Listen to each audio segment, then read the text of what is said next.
On today's Course Hero lecture, we will be covering Macbeth by William Shakespeare, and how gender in Macbeth defies traditional roles and societal norms.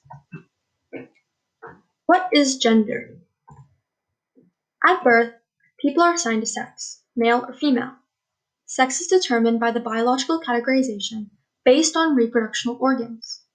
To be scientific, males are born with chromosomes XY, while females are born with chromosomes XX.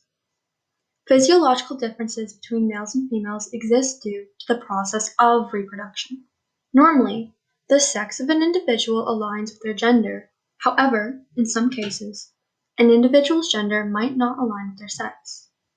Gender is the social and cultural differences between men and women. Features such as gender roles, behavior, and expectations contribute to gender appropriation in society. Femininity and masculinity deal with the social roles assigned to men and women. For example, men are expected to be the head of the household, while women tend to the children. Gender is not created biologically, but socially.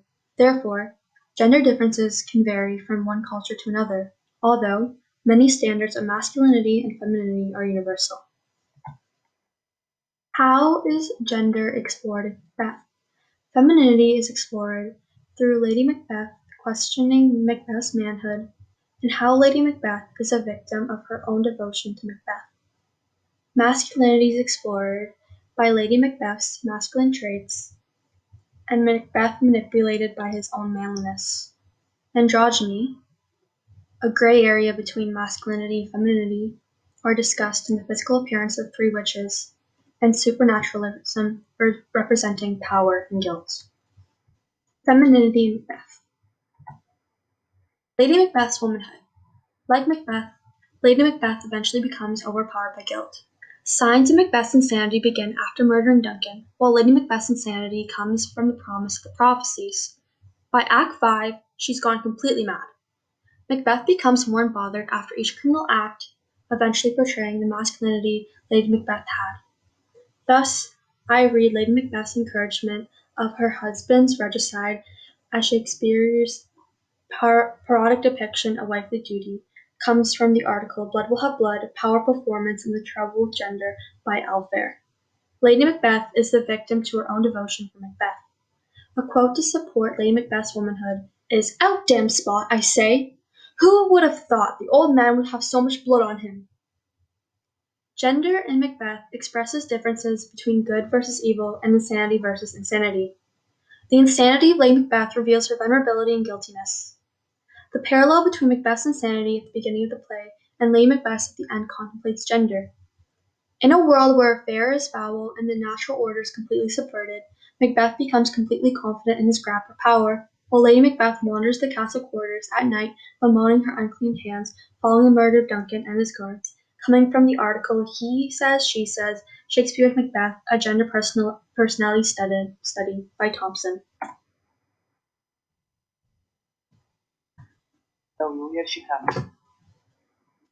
Macbeth's questionable masculinity. Macbeth is a powerful man, yet allows ambition to drive him. In order to claim the throne, Macbeth murders King Duncan. Lady Macbeth, his wife, urges him to do so.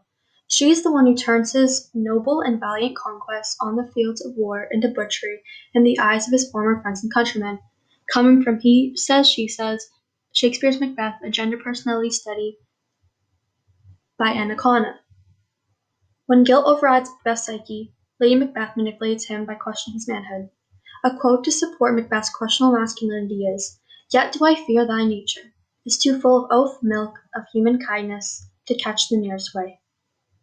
Macbeth's loyalty to King Duncan implicates his ability to betray him, portraying fragility. Macbeth is submissive to Lady Macbeth's requests. Masculinity in Macbeth is represented as the responsibility to achieve goals through any means necessary. Lady Macbeth's guidance and Macbeth's vulnerability suggest Lady Macbeth as the masculine figure, while Macbeth expresses feminine qualities. Masculinity in Macbeth. The tyranny of Macbeth. A tyrant is a ruler who is unrestrained by law or has overtaken a legitimate ruler's sovereignty. Macbeth, once the King of Scotland, is a tyrant. It can be described as a tragic hero. Macbeth is uncomfortable in his criminal position, but finds increasing ease each murder. The speech in which he speaks of his hallucination of the bloody dagger indicates the only tools of his creativity, an unsheathed weapon, first clean and then covered with blood and gore. Coming from the article He Says, She Says, Shakespeare's Macbeth, a Gender Personality Study by Thompson. The comparison of the dagger suggests the twisted version of manhood Macbeth is adopted by the end of the play.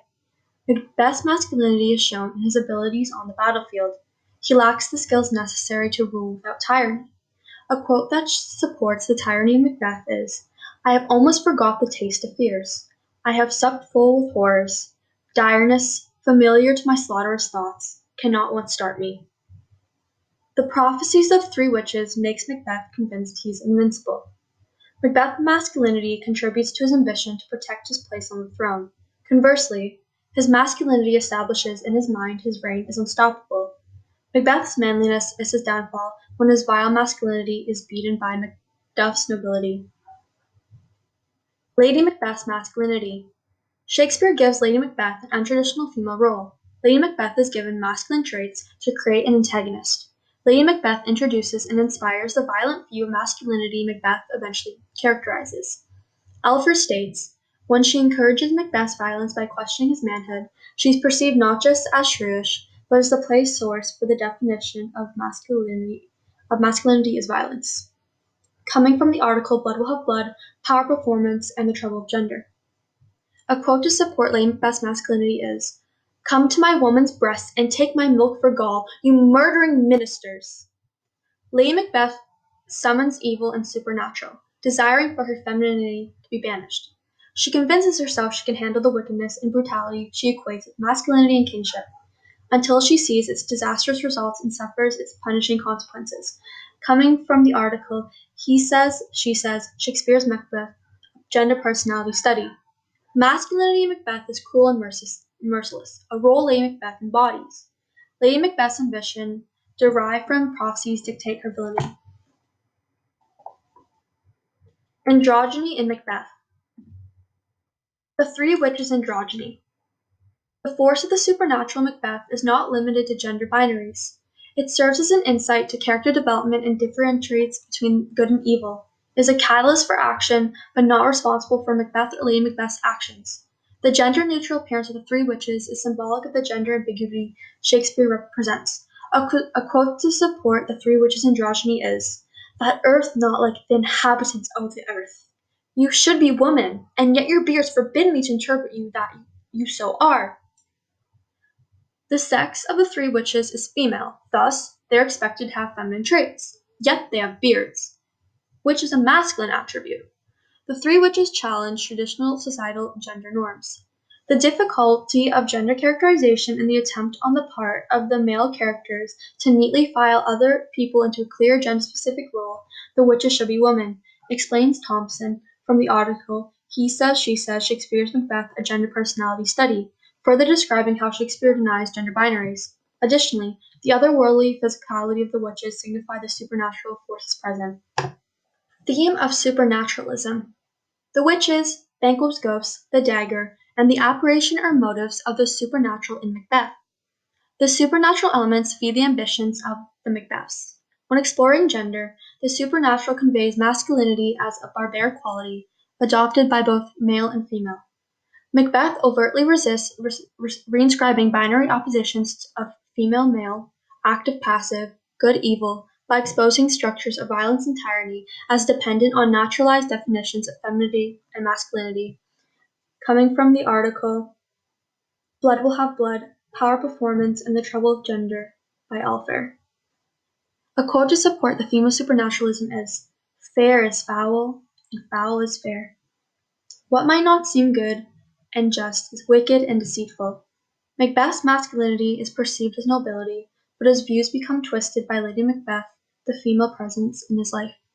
Lady Macbeth appears generous and harmless, but is a diabolical strategist with masculine power.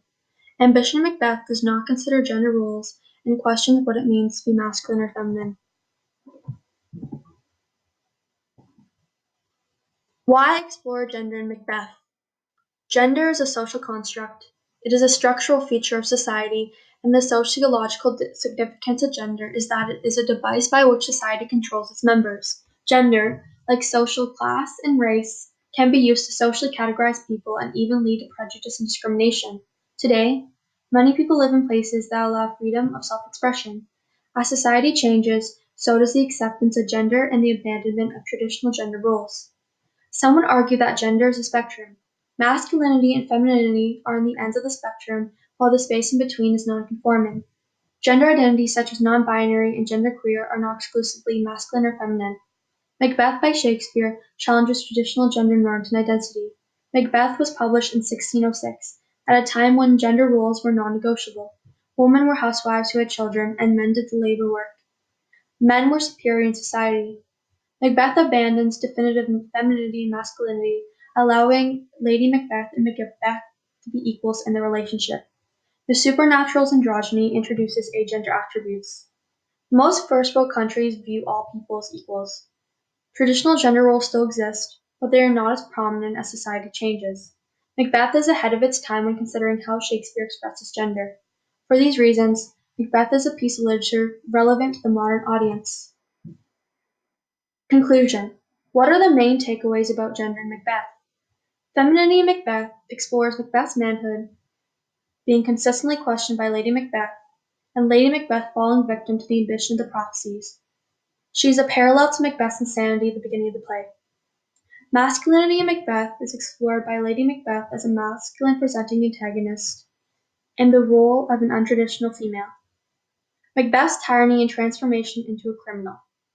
Androgyny in Macbeth discusses the three witches' gender ambiguity and the ambition derived from supernaturalism in the Macbeths.